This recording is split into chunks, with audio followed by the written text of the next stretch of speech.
والعاديات ضبحا.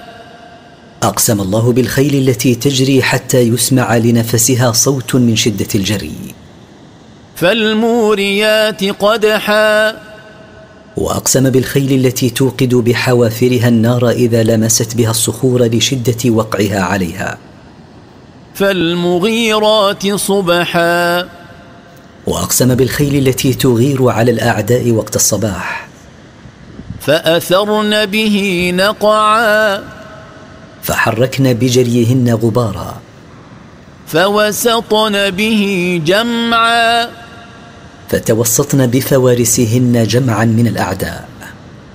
إن الإنسان لربه لكنود.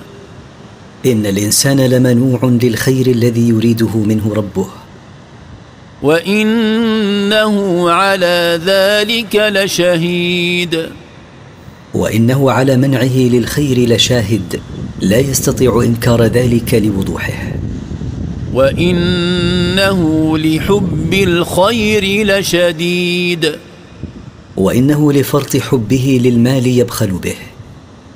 أفلا يعلم إذا بعثر ما في القبور.